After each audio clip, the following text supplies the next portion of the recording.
Every entrepreneur has been there. Growing pains, obstacles make you growth gains. It's the challenges that cause us to level up. I'm your host, Alysha Domenico.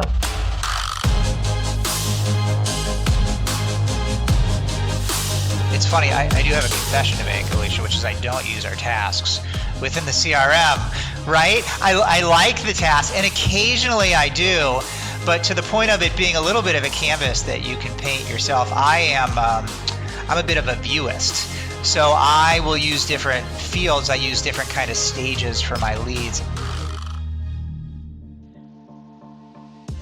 David Weinhaus is a HubSpot growth specialist selling the software to mid-market companies in North America. Previously, he did a ton of work teaching HubSpot agencies through the HubSpot Academy.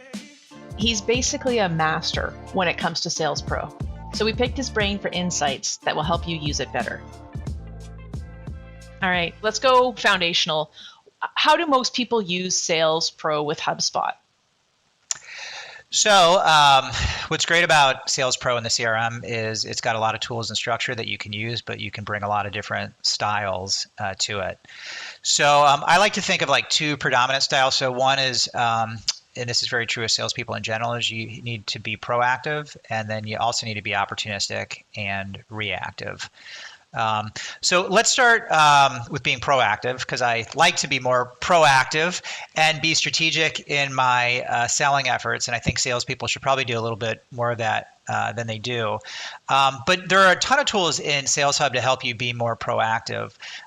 Some of them, for instance, and where it really starts, at least for me, is just the views within the CRM, where you can start to lay out your contacts that you're going after, your companies or your deals, and being strategic about prioritizing those things. So this is like core 101 level CRM stuff, but you want to rate, you get in a pile of leads. You want to think about what are the best leads for you. You want to rate them, and then you want to use filters in your views so you can sort them. And then you want to plan out your day. You want to have either different views or a different scheme for who you're going to call that day, so the daily events don't carry you away, and you can HubSpot's Task Center was awesome. That was a great release last year, so that salespeople can basically be like, who am I calling today? Where's my call list? What are the different views? And we always say, like when we're working with our clients in Sales Pro, is that you have different hats that you have to wear. Some of your net new reaches, right? Your net new outreaches is one hat that you have to wear, and you're using a similar script. But then you have to change your hat and follow up with the people that you already had a net new outreach with, but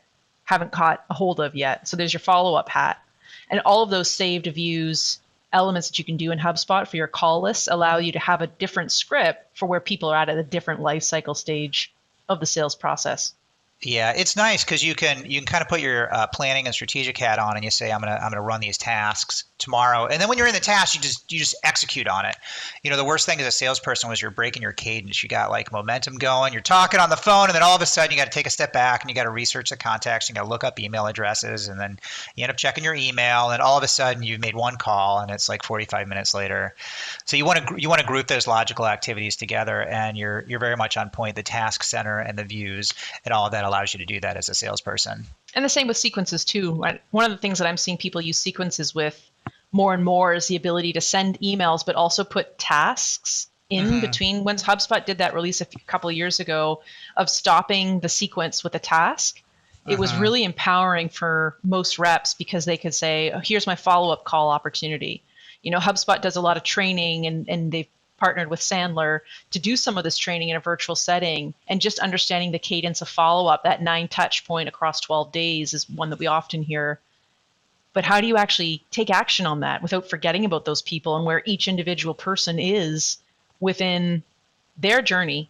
Boom, that's sequences, right? One of those powerful sales tools to know where, and your call lists, you're segmenting those task queues so that you can just be in there working and concentrating. Yeah, it's funny. I do have a confession to make, Alysha, which is I don't use our tasks within the CRM, right? I like the tasks, and occasionally I do, but to the point of it being a little bit of a canvas that you can paint yourself. I'm a bit of a viewist.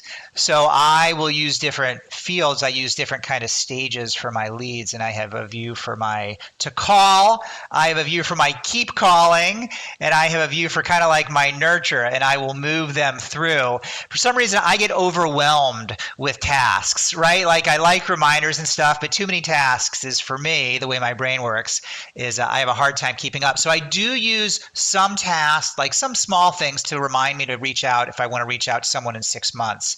Views don't work great for that because I don't look at them in that way. So I will use tasks in that way. But in terms of queuing up my day, I'm not the biggest task center person, but that's okay because, the important thing is that you have a system and there are the tools that enable you to kind of suit your own personality. Well, I totally agree with that, but I actually think it's nice to see those different examples because, you and I have talked a lot about adoption of tools. You buy the software, but who's going to run it? Who's going to make sure it works well and it fits with your company culture? And I think that even not even just your company culture, but your individual brain, like how do you learn? What's your learning modality? How do you transition? How do you stay organized? All of those things you've had your entire life don't suddenly change because somebody bought you a software. Yeah, it's funny going back to this opportunistic. Some people thrive off that, right? And there's a mix. So when an email comes in, you're on it. In HubSpot, you get notified when someone opens your email or clicks on something and you're on it, or you get a notification someone's been on your website and you're on it, right? Like that's an opportunistic kind of pouncing mindset, which is great. Right. On the other hand, like you can't just come in and be like, all right, world, bring it. Right. I mean, some days that works, but, like a lot of days that doesn't work. So you need to think about how you're going to set up your day so you can still capitalize on those things. And I tend to fall into a little bit more. At least I want to start my day in the morning. By all afternoon, heck is broken out. But at least I want to start my day with a good thought in mind about what's that queue of things that I'm going to call, and get to some of them. Anyway. But that's perfect, right? And I think you can organize your day around however it works for you with all these different methods that we've espoused. So I love to hear that you're working with a different way. It doesn't have to be all task queues. The thing about HubSpot is there's so many different ways to get there to get the same result. And you can be both proactive and methodical about your morning and then leave that afternoon for that afternoon, like everything's broken loose. People are getting back to me. How can I be opportunistic? You can have a productive, proactive morning and opportunistic afternoon. And you're totally right to call out. I think that's a very old style, non-virtual world selling methodology, particularly when it comes to digital leads. A lot of salespeople are like, well, just give me the opportunities and I'll pounce on them.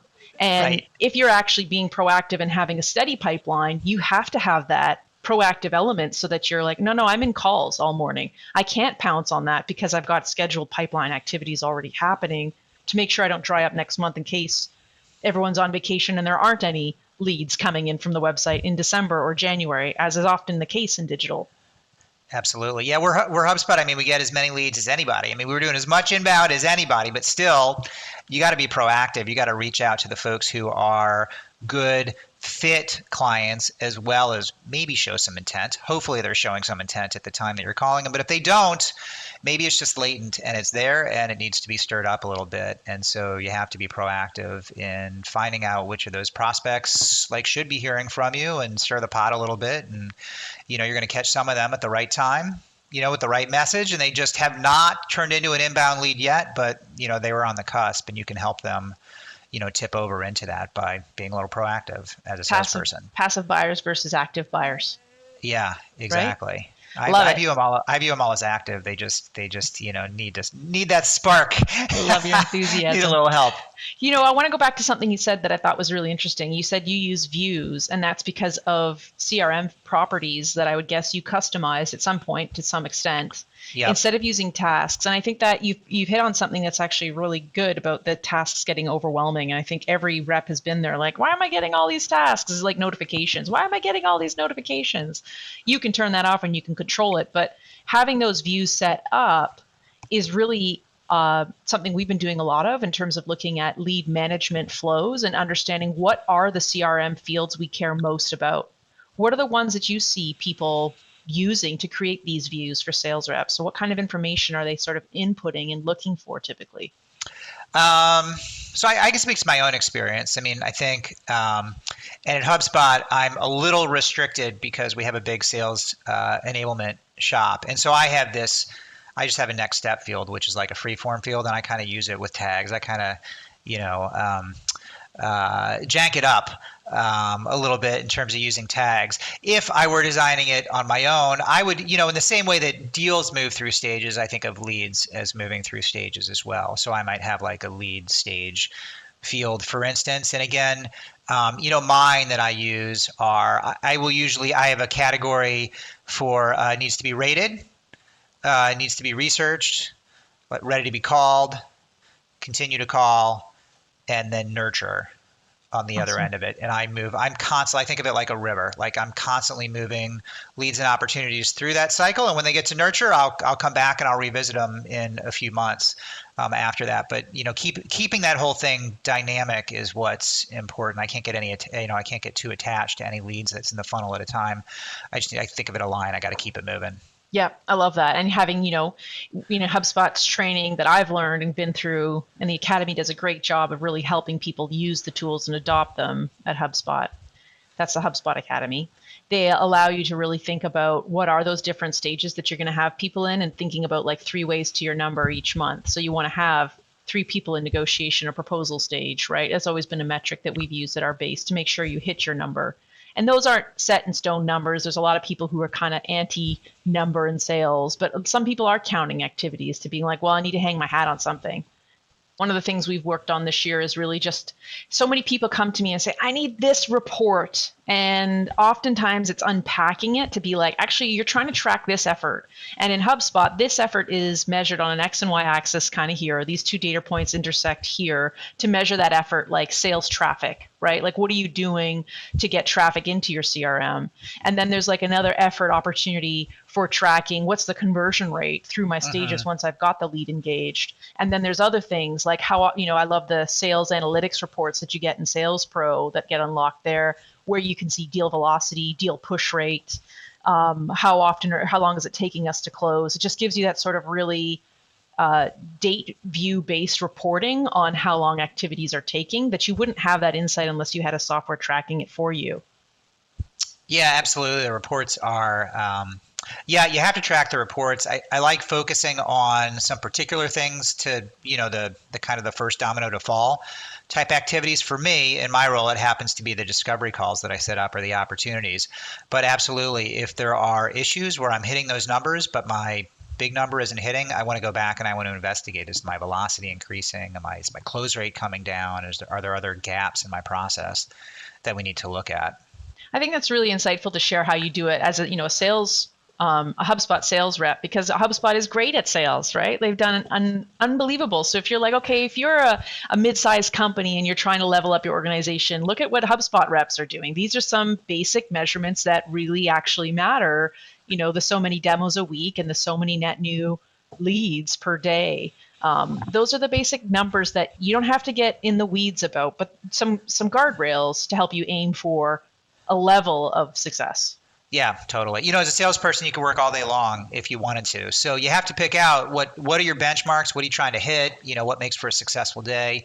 You can't just measure your output. You got to measure your inputs as well. And then, just trust in your skill, improve every day, trust in your product and your product fit. Hope you're sitting in the right seat, in the right place, at the right time. And, things will work out for you.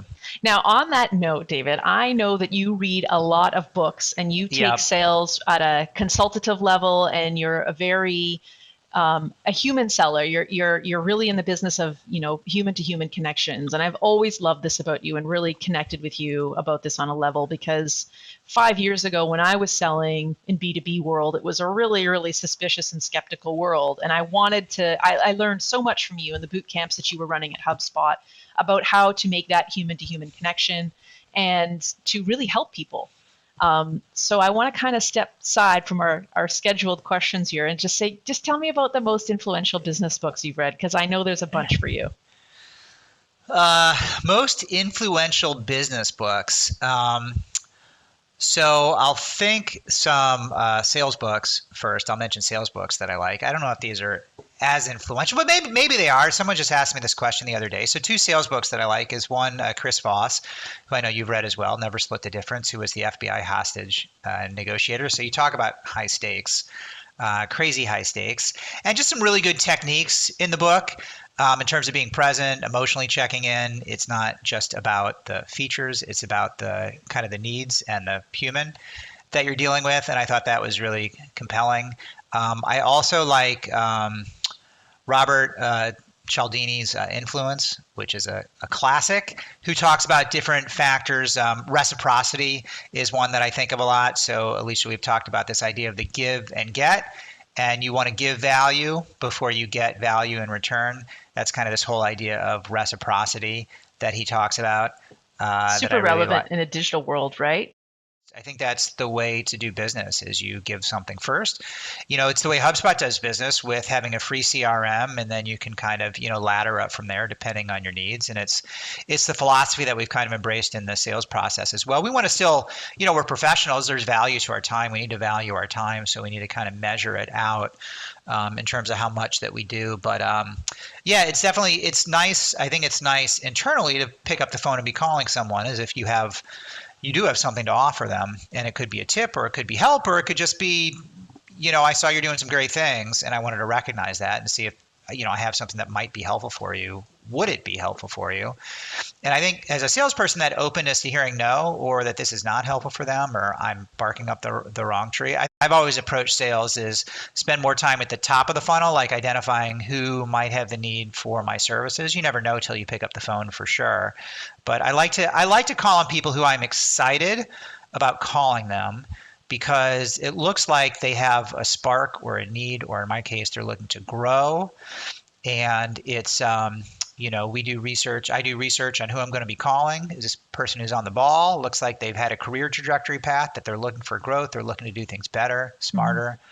Those are the people that I'm excited to call. And I can't help all of them. And I want to be, sensitive about my time.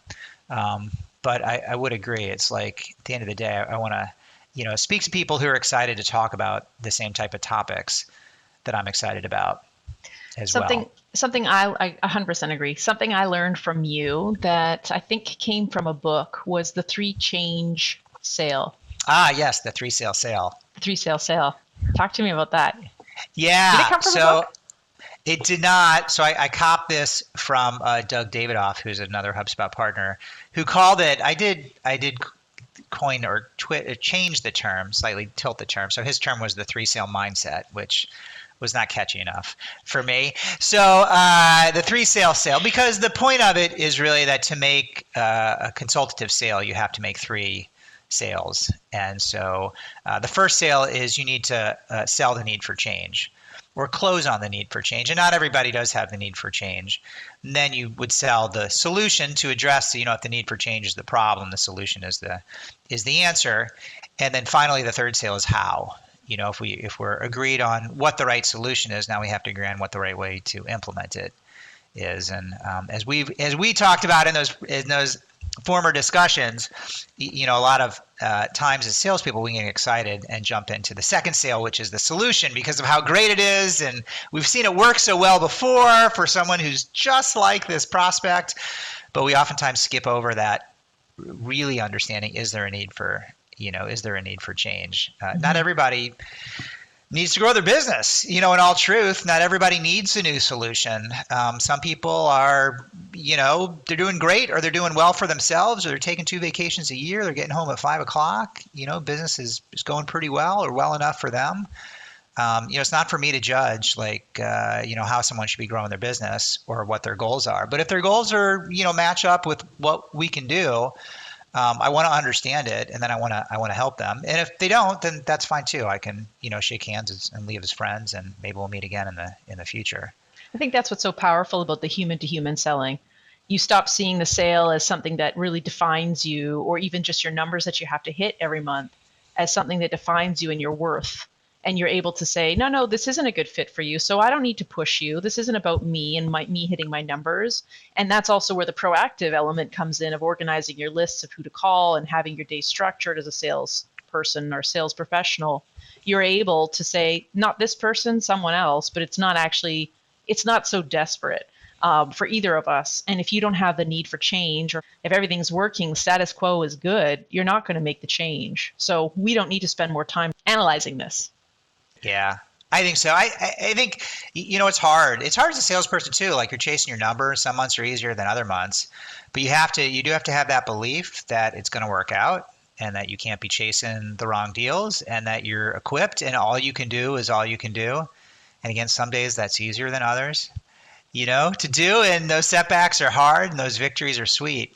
But, at the end of the day, I think you want to be true as much as you can to yourself and to the process and to your customers, and feel like you're doing good things for people. That gives you a lot of energy, just feeling like you're gaming the system. And everybody's happy because you got involved. Exactly. My one of my big goals as a salesperson is I want to create case studies. The more case studies I can create, the best. So obviously I want to hit my number and go to President's Club and do all this other kind of stuff. But I think too, creating those, helping folks grow and creating those case studies is super rewarding for me. And it's what I like to do more of. It feels of. like the proof in the pudding of how you helped. Yeah, exactly. You don't get you don't bet 1,000. So I'm not, I have some ones that I'm not as happy with either in terms of how they work out. But I try to stay true to that and, follow that compass and see where it takes me. I love it. Is there anything else you wanted to add today, David? Selling's great. Marketing's great. Managing salespeople is great. It's a great time to be alive. There's a great time to be selling. B2B stuff is fun to do. It's hard to do it, but I'm thankful we haven't been taken over by computers yet. In the sales role, there's still a place for that human connection, at least for more than ever. At least for the foreseeable future. So I'm happy to be doing what I'm doing, and I love talking about it. So I appreciate you inviting me on and inviting me into your community of folks to share my experience. Thanks so much, David. Top takeaway for you to know today as a listener is to use views to make it easy to see where a pipeline is at and to know how to start your day focused on what's most important. You can create views by using the filter tool within the contact or the company objects inside of HubSpot. Filters are amazing tools to help you prioritize who's next on the call. And once you've set up your filters, you can save that look of all those filters happening at once into a view. You can also make those views available to your whole team. So if you're the sales op manager, you can create the view and let everyone see it. Or if you're a rep and the view is just for your use, you can save it so it's private to you. Here's another tip. The views are great for individual call lists made up of filters, but the task center within the sales tools will help you keep your momentum going. What I love about the task center is the ability to create a queue so that you can move in and out of the different records, the deal record, the contact record, and the company record across all the operations of your team and still get to that task or have all the information at your fingertips to complete that task. You can access the task queues from the task center. Also within the task center, you can group the tasks that you need to execute on with the same sales script, and by saving those tasks into that queue, then you can hit them up in the morning. Another use of a different type of task queue is, let's say you have a whole bunch of research tasks that you want to get to later on in the day when you'll have a chance to really think and research. So those tasks use a different part of your brain. You're researching instead of calling up people and saying the same script over. So it's a great idea to group those research tasks into a different queue for later. Then when you're working that research task, you've got multiple tabs open on Chrome and you're researching their websites or information about them or their LinkedIn profile, and then going in and out of HubSpot to update the contact record. A third use of the task queue would be to look at who's coming back to you. So those more urgent leads of digital leads that are coming in from net new contact forms, let's say, you can group all of those together and hit them up with an email or sequence them with multiple emails.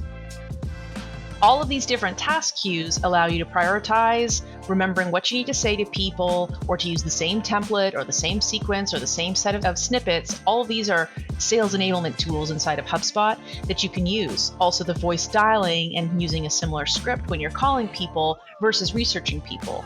This allows reps to use their time better because they're more efficient when they're working concentratedly on one task across multiple people. Don't forget that you're selling to humans, and the ultimate sales tool is empathy.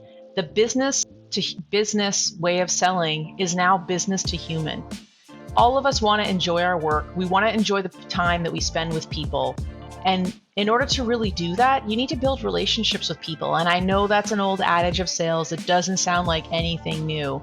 But when you approach your phone calls with this idea of what's this person doing in their workday and how can I help them and how can I make them smile or enjoy talking to me, it really does change the way that outcome of that conversation goes. If people are happy and feel like they're winning when they're talking with you, they're going to enjoy a future relationship with you too.